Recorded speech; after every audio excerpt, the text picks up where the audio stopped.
platform. Here's the other thing that that we might differ from the average LinkedIn coach is we're not going to give you a laundry list of things that you have to do on a daily basis that feels so overwhelming that you are like, I don't even have time for my own business. How am I going to do all of these things? Because we want to make LinkedIn work for you and it work for you and your schedule. So today we're going to talk about the visibility shift that's happening on LinkedIn.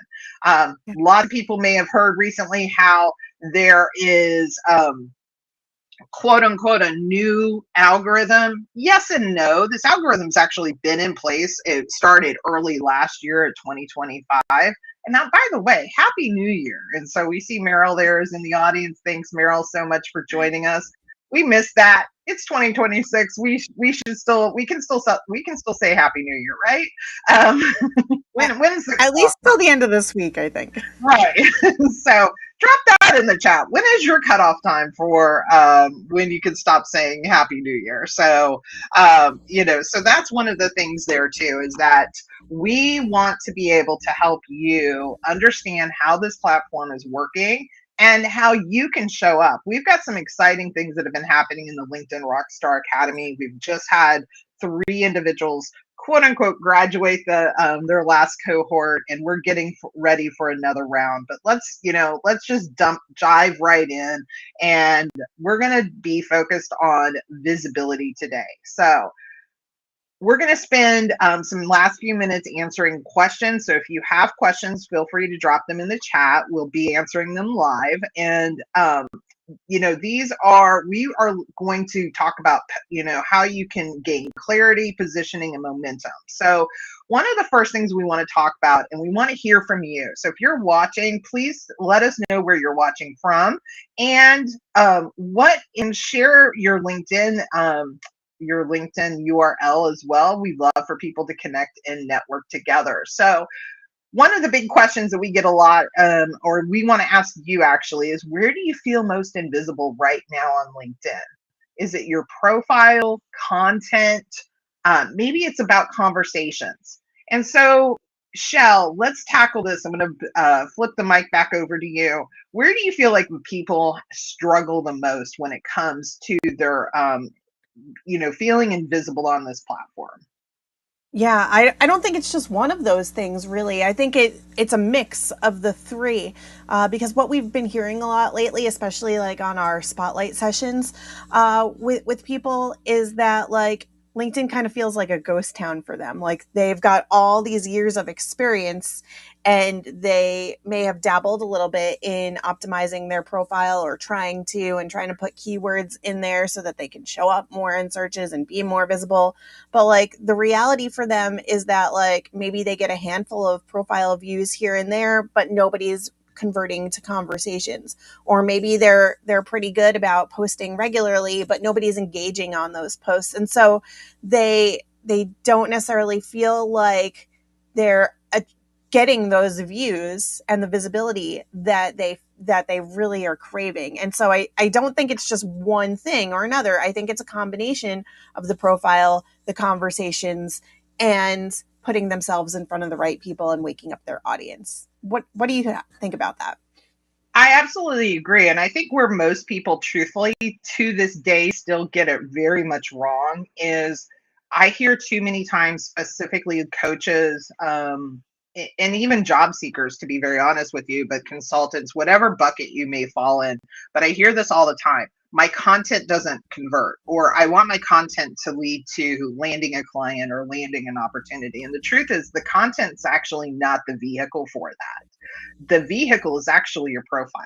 That's where your profile starts. And anybody that's gone through the LinkedIn Rockstar Academy cohort, the accelerator, knows we spend a lot of time on talking about profiles. And there's a reason why, because you could be putting out the best content in the world, but if you do not have a cohesive brand and messaging when it comes to your profile, you're going to lose your audience right away. They're going to land on your profile and go, oh, there's a disconnect.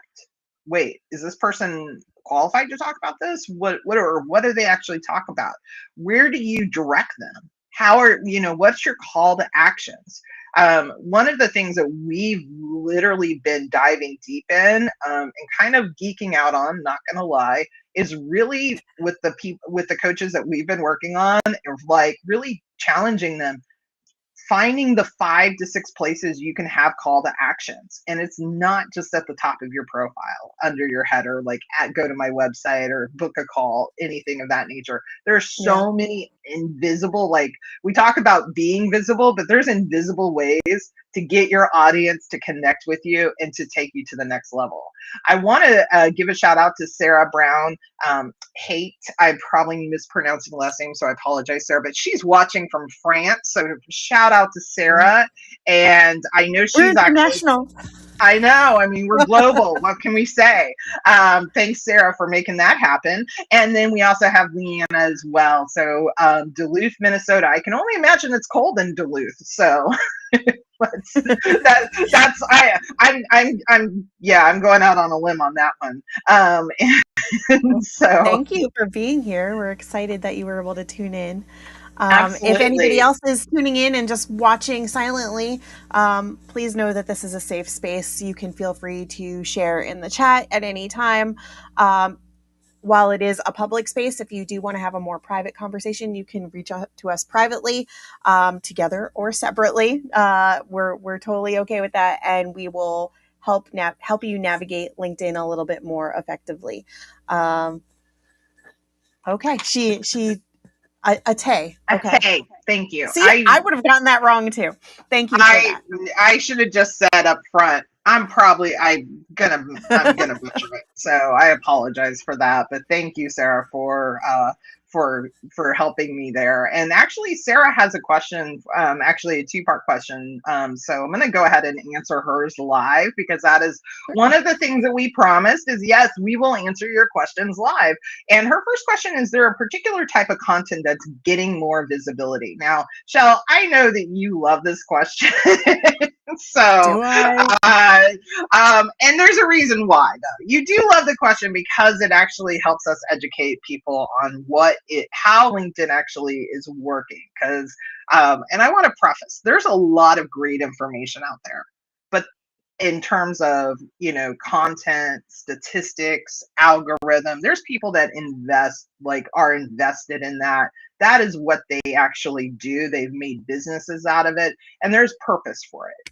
But here's a little thing that, before I hand the mic back over, that I think people should realize is that your content is going to be really based on you.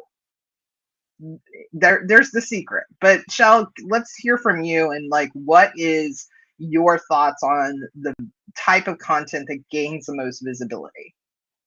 Yeah.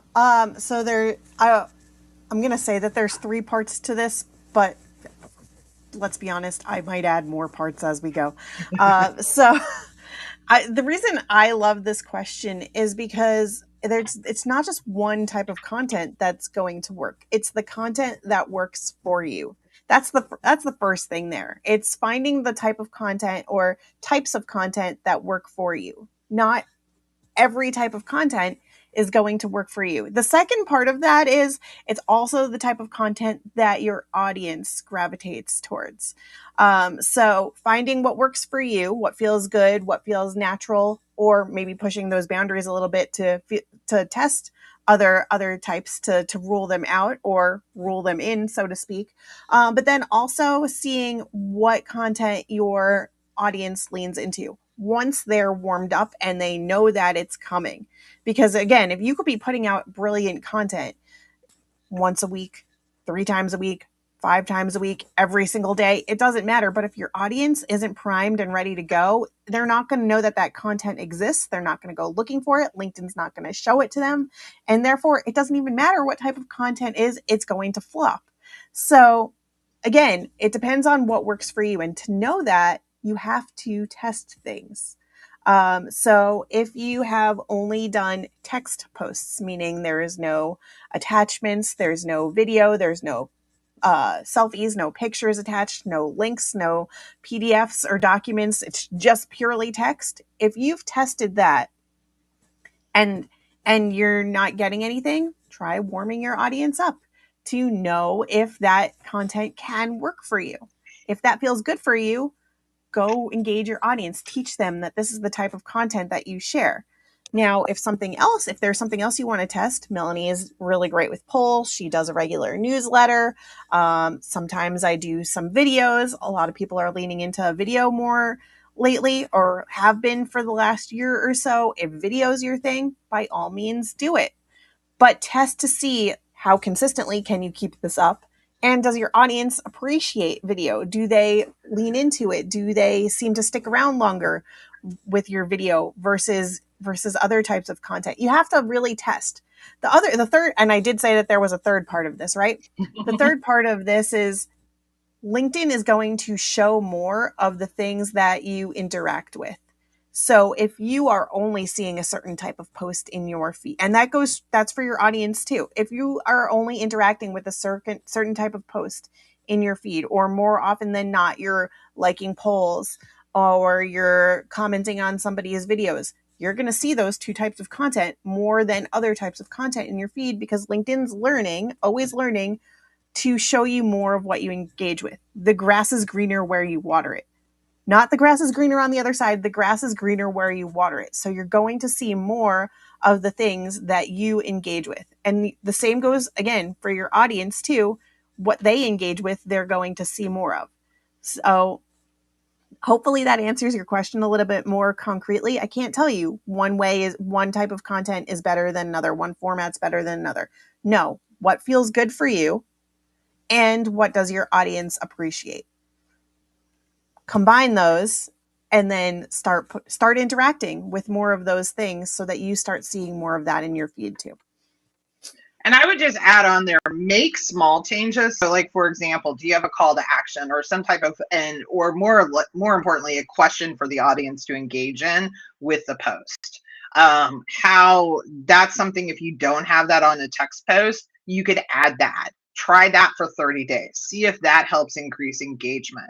Are you responding to the people that are liking your posts? And I did not say commenting on your post, liking your post, because that's the other little indicator that says to the green light, because you can take those people that like that post, for example, a text post that may not, we're not here to talk about going viral and having, yeah, it feels good for the ego to have hundreds of likes and, you see these people talk about like 100,000 impressions, things like that. That's all great and fine and dandy. But even if you have 5 likes, that's all.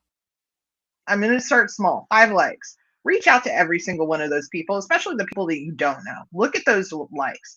Are they your audience? Because if one person is your audience, go in and DM that person.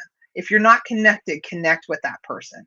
But say, thanks for liking my post. What was it that you particularly stood out about that? See what's resonating. And then you start to dive a little bit deeper.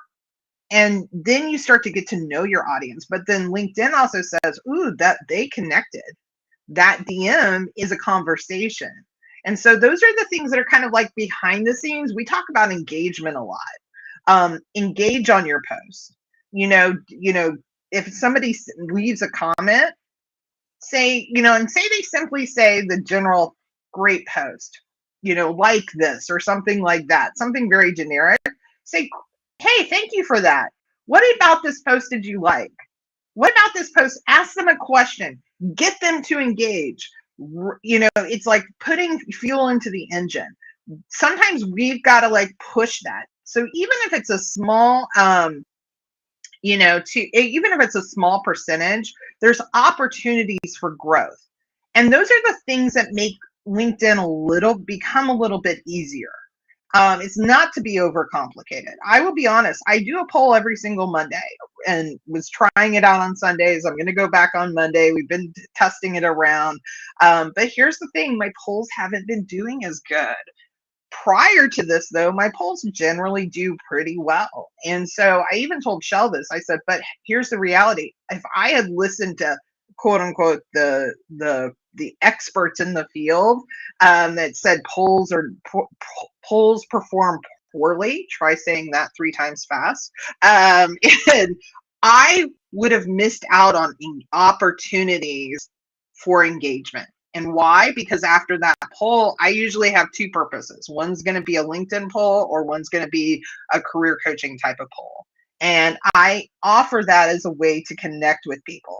I message those that voted in the poll and say, hey, here's the poll results. By the way, here's something I'm doing this week. I'd love to invite you. I go to that next step. And that's an opportunity for me. And so those are the things that we're not seeing people doing. And I think those are opportunities that can open the door for conversations. And truthfully, where visibility lands is in the conversations. We want to be visible to those people. So yeah, definitely, Sarah, try that, reaching out to the people that even liked it. We talk about those engagement, but guess what? Engagement is DMs as well. Sarah had another question to this, which was, is there a good time to post? And Shell, I know you have a very, I don't want to say you have a very specific schedule, but you have very specific times, and you don't have to divulge what those times are. I challenge y'all to go figure them out though. And so look for post. And I have a very specific time that works, but it's two-part. It's one, when my audience has seemingly responds, is usually between the window of 9 a.m. to I don't like to post past 10 p.m. or 10 a.m. because it just tends not to do well for me. But that tends to be when my audience. Does it work 100% of the time? No, it doesn't. But again, it's when your audience is typically resonating with you. What's your thoughts on specific timing of posts? Yeah, this is going to be a similar answer to my content answer. The time that works best is two part. The time that works for you consistently, and the time that your audience knows it's coming. Not even necessarily that they are actively engaging at that time, but if you can, it could be a little bit of that too. But mostly where I'm going with this is like, if your audience is primed and expecting and used to you posting at certain times, even if that's not when they're regularly are on, they're going to go look for it, or they're going to have a notification on, or they're going to have something saved for themselves. This is what we've seen. I'm not making this up. To go and remind them, hey, let me go and interact on Melanie's post. I know she posts at this time, or she posts around this time on these days. So I've also seen other people in their posts at the bottom teach their audience and they literally do it as like a PS, or at the very bottom of the post below the call to action, like, hey, if you like this type of content, I post regularly on these days at these times. Come back for more, kind of thing. So it's the time that feels consistent, sustainable, whatever cadence works for you, and the time that your audience knows to go looking for it. That's the time that works best. There's so many people that like are on the, I have to post at 5 a.m., 6 a.m., 7 a.m., like fresh out the bed, out the shower, like got the coffee in my hand, ready to engage in the morning. That is not, it's never going to be me. I might engage while I'm laying in bed, but like I can't post that early because it's not sustainable for me to stick around and comment and interact with people at that time because I'm still half asleep. I'm not a morning person. But like it works for a lot of people. So the long and short of it is, find the time, find the cadence that works for you, and then train your audience to expect it and to participate with you then. And also, content has a longer shelf life now. So even if people aren't interacting within that first hour, I'm still getting likes and comments 2-3 weeks later. So the fact that you now have a longer shelf life for people to interact lets you know that like your post isn't going to die. Like it may not take off right away if you haven't fully trained your audience yet, but like people are still going to come and have the potential to see it, and may go back and even look for older ones and interact with them. Again, I see people's posts from like 2-3 weeks. Yeah. And I see it regularly. And sometimes I engage with people so much that I'm like, why am I only seeing this person's posts in my feed? Like, what's up with that? Like, I just saw 10 posts from this person in the last half an hour. but like LinkedIn shows you again, it just goes to show LinkedIn is showing you what you engage with. You see more of that. And so if you engage with the same people regularly, you're going to see that the most in your feed. So I've combined both questions together in one just to reinforce that. And sometimes I come across Shell's post from 2 weeks ago and think, oh my gosh, I did not support her on that post. And in fact, I did. Yeah, you're usually really good about that. So, but I have forgotten that I have commented on that post because it was 2 weeks ago. So that's the, that is how long content is actually surviving on LinkedIn. So we'd also love to hear from you of like what part of LinkedIn feels harder than it should. And truthfully, our whole genesis, truthfully, is that we want to make LinkedIn sustainable for you. LinkedIn should be sustainable for you. Here's the deal. I schedule 99% of my posts, usually, pretty much probably most of them. Every so often I don't schedule one, but I schedule most of my posts. And guess what? I don't do what I know. This is weird because I'm saying here, well, you're a LinkedIn strategist, you're a LinkedIn coach, but you say you don't listen to what the other LinkedIn coaches say, which is spend an hour warming it up. Sometimes I'll spend like, depending on, but usually when I go post, that's usually when I'm at working out. Like my posting times from 9 to 10. And usually I'm coming home from my workout and then I spend time to engage. Is it the quote unquote the right way? Well, some people would say no. Some people would say I need to spend an hour to 2 hours. And again, that's not sustainable for me. That's not going to happen. I will spend the time afterwards, and I spend a lot of time on LinkedIn and I spend a lot of time engaging. And so, but the last few posts that I've had have, I have one right now that's doing extremely well. And that's from last week, I want to say.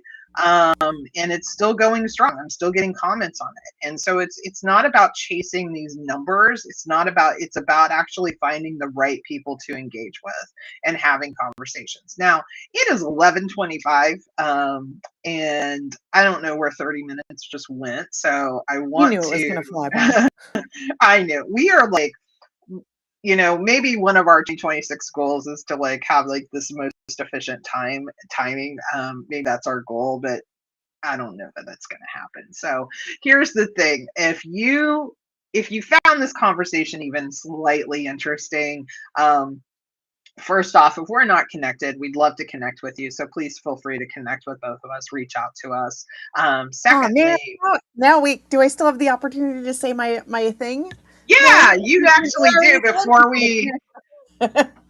So we'll actually do that after. We'll do this. Okay. I'm going to drop this really quickly. Well, I haven't heard it in a while. I feel like they need to hear it. But we have something coming up, and this is our Rockstar Roadmap. This is the beginning part of the LinkedIn Rockstar Academy, and we have this coming up on. I knew this was going to happen. Shell, what is the date? It's at 11 a.m. Eastern. I know at least that much, and I'm blanking on the date. And don't ask me why. I knew this was going to happen because I've not been able to remember a single date. It's 2 weeks from now. It's on January 22nd. Okay. I do know that our next, we have an activation workshop happening on February. It's either the 8th or the 9th. Now you're jumping the gun. I jumped the gun. Okay, so don't ask me why this, like, I came out of the holidays if you want and I knew nothing about the calendar. So, but one of the things is we do have our Rockstar Roadmap coming up in 2 weeks, and this is a free event, and we would love to invite you to join us. That we're going to show you the exact process that we take our clients through and how to gain visibility. Like I said, our goal is to make sure that you go from invisible to in demand, but also that it is a sustainable process for you, and teach you not just like, hey, do this because we tell you to, but do it because we want you to learn the why, the how, and to be a part of a growing community. So if the roadmap is really where we slow kind of slow this down a little bit and we show you the full system. And so we'll have specific action items for you to work on that you can take away from that. So you can scan the QR code, two options there, but you can also register for the free event, the LinkedIn Rockstar Roadmap event. We'll drop the link here in the comments. And then also just if you want to drop a comment roadmap in the comments and to the chat, we'll make sure that you get that link as well. So Shell, closing thoughts as we wrap up today. Wow, we're doing it on time today. I love it. Okay, so as we've covered, we're doing it on time ish. Yeah, I mean we're good. We haven't gone over yet. Knock on wood. Okay, so we covered several things related to LinkedIn visibility today. Of course, time always gets away from us, and we never cover nearly as much as we think we're going to, which is another reason why you're going to want to come back for the roadmap, because we'll dive a little bit further into the process that we take our clients through. As always, and again, it's been a while since you've heard me say this, and you probably remember me saying it in the audio rooms. You guys are here for a common purpose. So if you found this helpful today, if you noticed that there are other people in the chat with you, or even that were interested in attending, look around, take a look at the event page, see who's in this space with you, who was interested too. I used to say, look up, look down, look left, look right. Don't worry, Samantha, there will be a replay so that you can go back and see what we were talking about, interact in the chat. You can do that on the replays at any time. We will still respond to you. But do take a moment to look at who else is in the space with you. Connect with them. You don't have to connect with anyone and everyone, but like if you all have a common ground and a common goal of being here, then that's a conversation starter. So see who else is in the space, see who else makes sense for you to connect with, and then go have more conversations. And with that said, now we are at time. And so we'll see you in 2 weeks for the Rockstar Roadmap. Make sure to scan the QR code. We will drop the link in the chat as well if that's easier for you. But it's been on the screen this entire time for the last 30 minutes. So no matter where you're popping in on this replay or the live here, you have the opportunity to scan it and come join us. So we'll see you again soon. Perfect. And I just dropped that in the chat too, the link. That is a Zoom event. You do have to register for that. That's what I was trying to do very quickly before 11:30. But we just want to say thank you to everybody. Thank you everybody for your support and continued support. We had a lot of people, coming in, and we've kind of changed up how we've done LinkedIn Rockstar from what we used to do in the past. And so we appreciate everybody that's kind of transitioning with us on that. And yeah, join us for the LinkedIn Rockstar Roadmap if you're interested, and if you have questions, please feel free to message either one of us or both of us together. And Sarah, I saw that you also had an additional question, so I will make sure that we answer that. We'll send you a message and we can answer about posts and articles, because they're kind of hand in hand, but also a little bit slightly different. So there's some nuances in terms of how to manage those. So hope everyone has an amazing day wherever you're at in the world, and we will talk to you soon.